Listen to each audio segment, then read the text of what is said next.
Hi, it's Mary Macari, the Magic Apothecary, coming to you from New York City.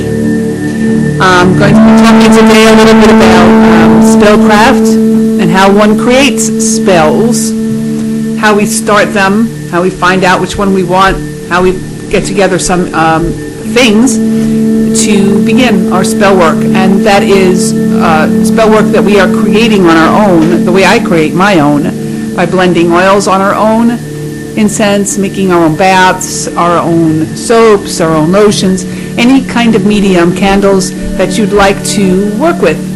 I'm going to be talking a little bit today about how we combine magic and also medicine when it comes to using different kinds of herbs and essential oils and bases and colors and things for magic. So my name is Mary Elizabeth Macari. I am, as I said before, the Magic Apothecary.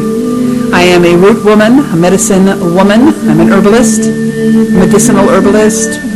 I am a magical herbalist. I am also a medium. I do have capacity to speak to the dead. I also am able to commune with spirit guides. I'm a tarot reader, tarot teacher. I'm an astrologer. I'm a Reiki master. So that's who I am. I've been a witch also and a pagan since early 1990s, and I have been studying and working all of this time to perfect my art. Thank you for listening to me, by the way. I hope you enjoy the podcast. You are listening to something called Heart Sutra by Wa. It is a beautiful album. I hope you enjoy it behind us as we talk. So this will be a short podcast on magic, and we start right now. So spellcraft. What is spellcraft?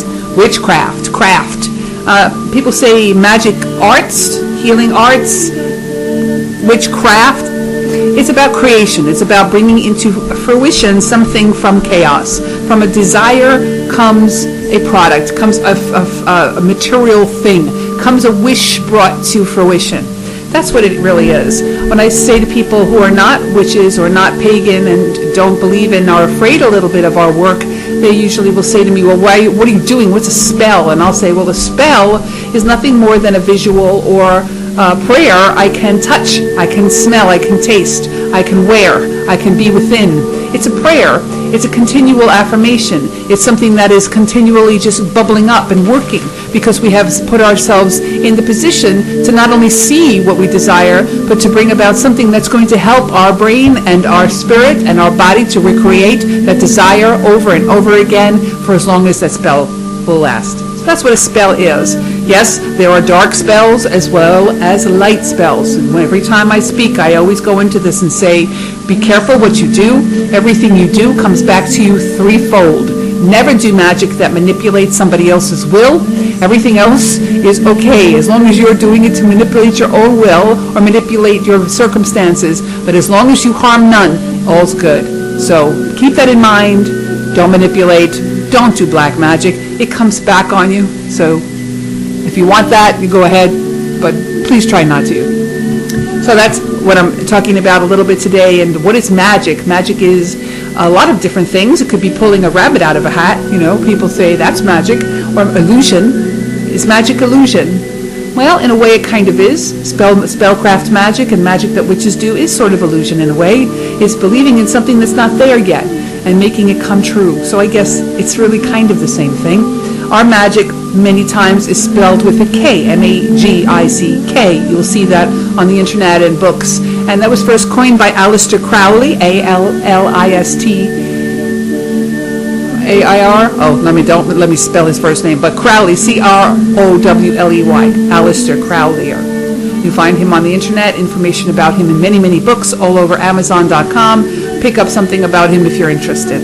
So he is the first person who made it kind of a widespread thing, magic with a K, to just separate us from other magicians who were pulling rabbits out of hats. So there's that. Magic itself, though, the magic of creation, the magic of creating, is prehistoric. It comes from the beginning of our existence as human beings. It comes it's part of what comes with us, the desire to change things, the belief that we can, the wanting to do so. That's what magic is. Magic is believing. Magic is believing that you can make something happen. Magic is working to make that belief come to fruition, again with the fruition, but making sure that it comes true. That's magic. So people say, okay, that's magic. Great, Mary, thank you very much. So how do I do this? And where do I get this stuff? And why do I have to buy it? Or can I make it? Or what is it? So let's talk a little bit quickly about why it is we do, or what we use and why we use what we use, so that we can understand that a little bit too. We use a lot of different things as magicians, as magic workers, as pagans, as witches. You've heard candles, the bell of a book and the candle, the wand. We use knives, ritual swords. We use incense. We use oils. We use all kinds of chants and meditations to bring together what we want. So we use many different tools. So some of them can be made by hand. Many people make their own wands. People like to forge their own effame or forge their own sword or ritual knives, but not everyone does. Those can be purchased. Some people like to make their own pentacle for their altar. Some people like to make their own jewelry. Some people, like me, like to gather the herbs and the roots and the essential oils that come from those and blend my own oils. So that's where I begin. I'm not a blacksmith, but I'm a herbsmith. Let's call it that. So why do we use a lot of the times herbs? You may have heard in your travels exploring paganism and Wicca something called the green witch. What is a green witch? Or, as I said before, I'm a medicine woman or a root woman or a green witch is what I am. These are people who work with the earth herself and what comes from her. So all spices, herbs, roots, trees, anything that comes from the earth is fair game for us to use in our workings. That said, we start with, a lot of the times, herb. We start with herbs. We have to understand what they do, who they are, and what they're used for. There's a great book out there by an author named Cunningham, and the book's name is Incense, Oils, and Brews. And this book is like one of the most amazing go-to books for a beginning witch, herbalist, and magician to have on hand, because he gives us not only information about all the herbs, he also gives us information about how to use them in different recipes and what to use them for. So that's a good book to pick up if you're interested in root working, herbalism, or magic with herbs that we're going to be talking about today. So the first thing we want to do when we're talking about, well, what do we want to do? How do we get things done? How do we gather? Is to say, okay, let's have the intention. What's an intention? The first thing we need to know is exactly what it is we want. So what do we want? What do you want? I will ask a client that over and over until we get the basic bottom line version of what they want. For example, some people may say, I want love. Okay, so do we all. So now we go further. You want love. When? Where? With who? Why? How? So ask yourself these questions. You want to do, say for example, a love spell. Maybe you want more love in your life. But how? With who? Who do you want to love you? Who do you want around you? Who do you want to attract? Why do you want to attract them? How do you want to attract them? When do you want to attract them? What way do you want to attract them? All of this is important to look at when you're starting a spell. So that's the first thing. And if you don't have an answer to those questions, I suggest very strongly you don't go ahead and do spells. Because if you do spells without intention, they may not come to be true, they may not manifest, and if they don't manifest, sometimes people just give up and think magic doesn't work. But really, your mind wasn't clean and you didn't have a strong intention, most likely. So that's the first thing. Many people will use different forms of divination to open the mind for themselves, or go to someone who can read cards, or read palms, or read tea leaves, or actually gaze into a crystal ball or a scrying mirror. People use pendulums, even Ouija boards, to get answers as to whether or not they should do a spell, and if they do, what might happen if they went forward with it. I strongly suggest that. Before I had met one of the people I worked very deeply with on magic in New York City, I was a kind of willy-nilly magician and not really understanding how to make sure that the light was green before I got involved in my spells. And I did some spells and kind of got in some funky places with these spells. I've had some strange things happen, and some almost dangerous things happen. So, not that I wanted that to happen, I just wasn't prepared for the timing and the outcome of what my spell would bring. So I suggest also very strongly, once you have a pretty strong intention, understand what your desire is for a spell. The next step is to say, okay, let me get a reading on this. Let me get up a pendulum. Let me really meditate. Go out and walk in nature. Ask the goddess to give you signs. Really take some time before you commit to a spell. Remember, everything you do comes back to you at least 3 times.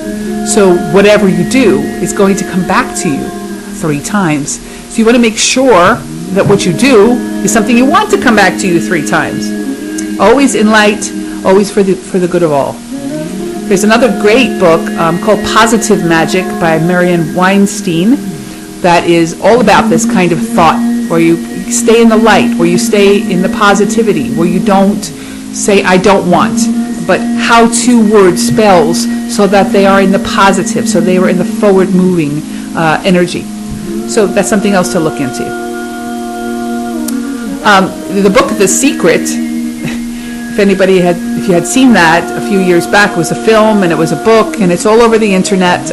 Also stuff by Napoleon Hill and all of these, think and grow rich kind of things that are out there. These things are talking about Abraham Hicks. That's another thing, talking about using the mind only to create.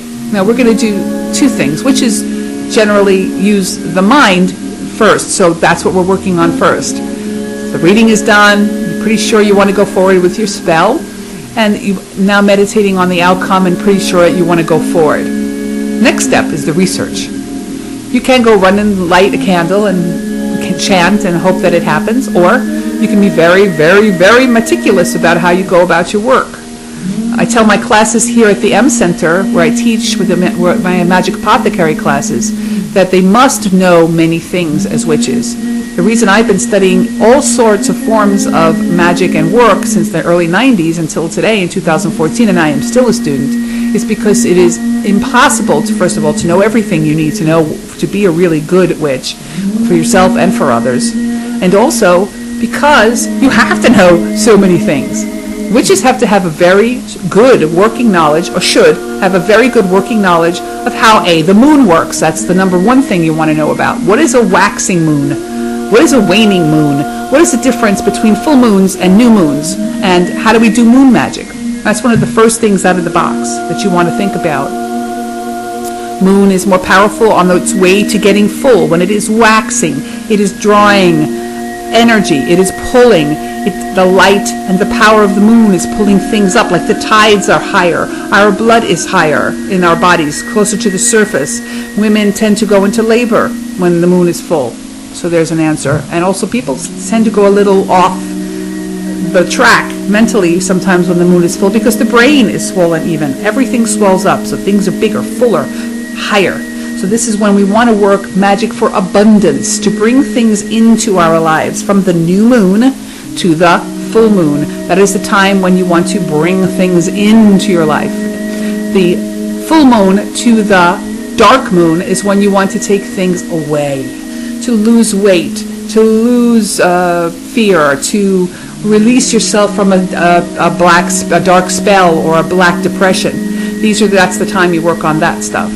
And always being aware of not only just where the moon is as far as its size, but also what sign it's in. Here's where another skill comes very handy. You have to be somewhat of an astrologer if you're a witch. So one thing you might want to pick up is a really good book about astrology to understand the signs in the moon, what that means by moon signs, how the moon is different when it's in Aries, how the moon is different from Aries to Leo to Aquarius, how it's different based on what phase of the moon it's in.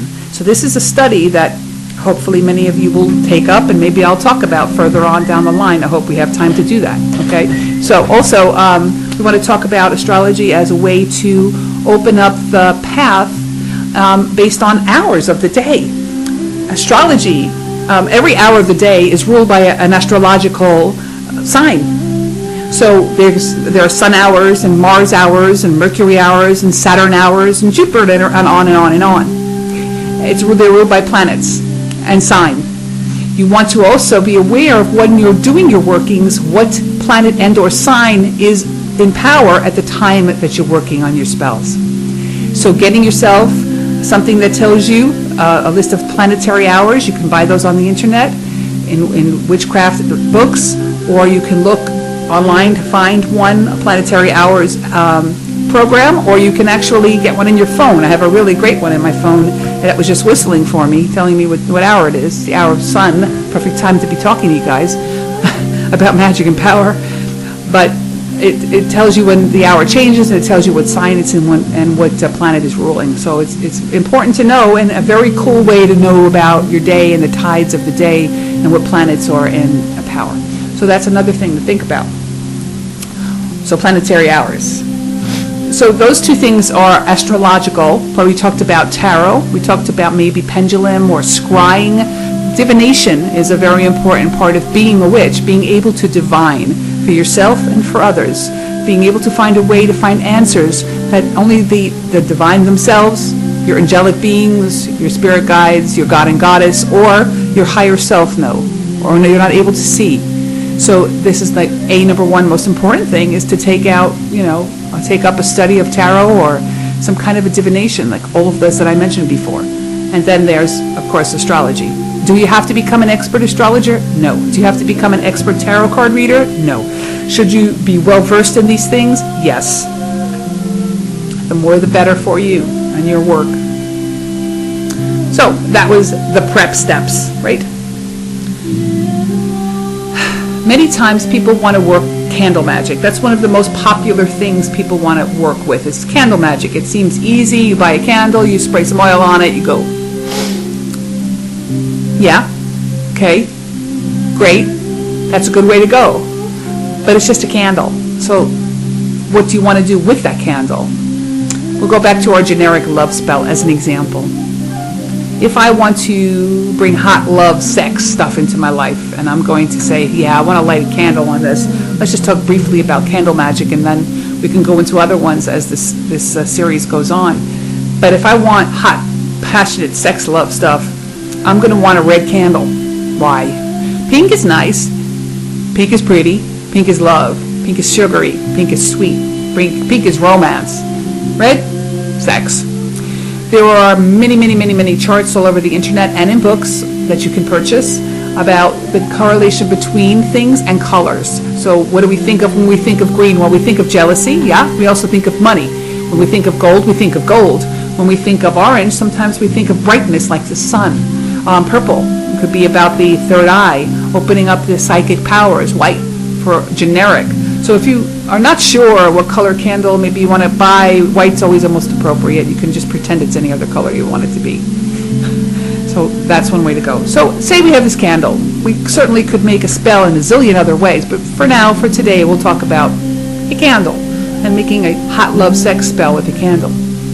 Well, I have a candle, I've purchased a candle, and let's say it's a 7-day pull-out candle, which you can get in the magical supply store, which I have, which almost every store that provides magical products has. It's a candle that pulls out of a glass. You can buy the ones you can pick up in the supermarket, sure, but the ones that pull out of the glass are a lot better. So it's called a 7-day magic spell candle. So you pull it out, and you have a candle, and you have a wick, and you have a glass. Now what?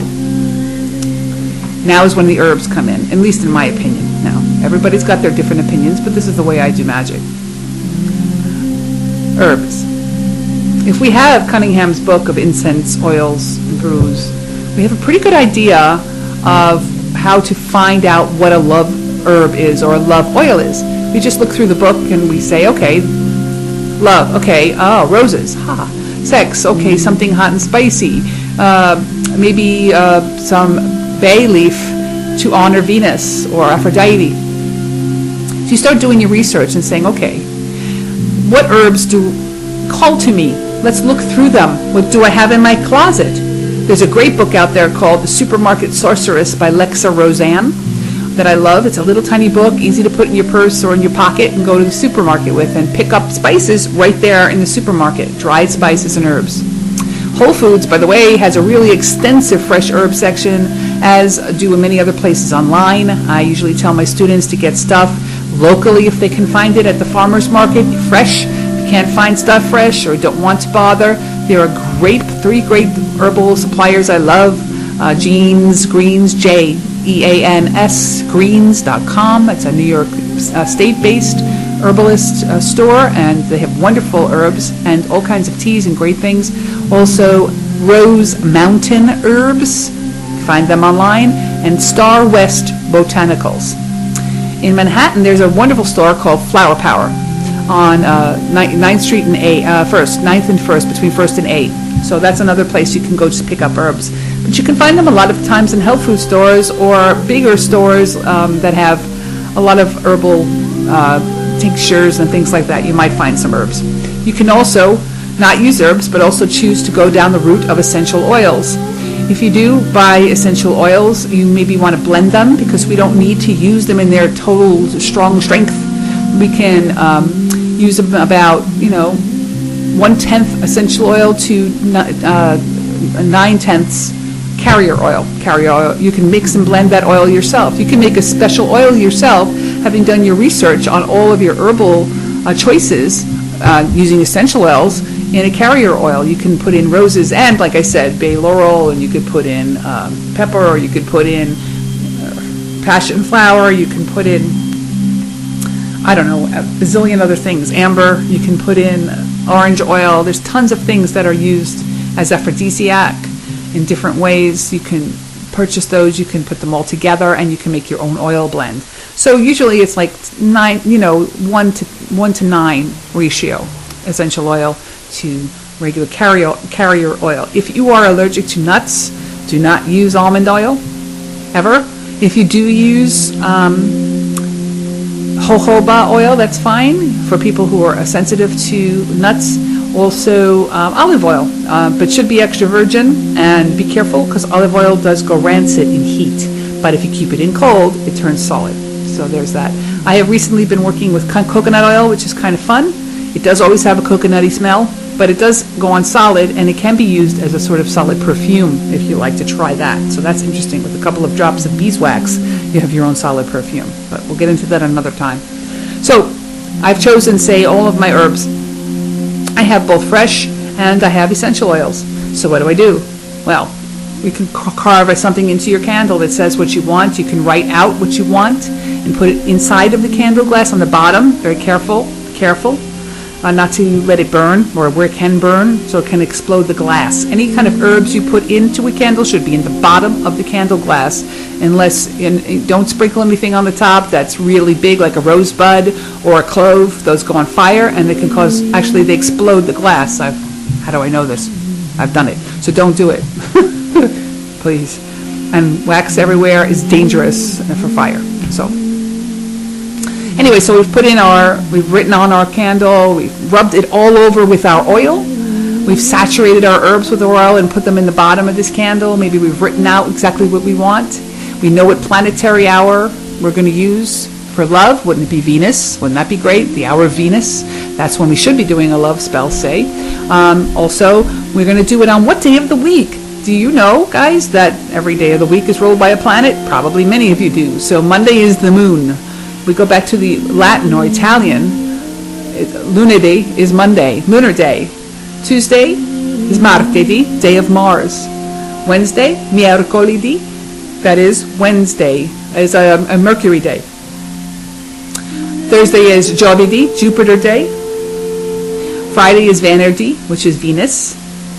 Saturday is Saturn's day, and Sunday is Sun's day. Okay. So that's pretty easy to know. You want to do a love spell, well, maybe be on Friday in the hour of Venus. So there's that. You want a hot sex spell? You might want to do it in the hour of the sun on Friday. Think about it. Start to play with it. This is just a very basic 101 talk on spellcraft. I'm going to come back and do this on a monthly basis now.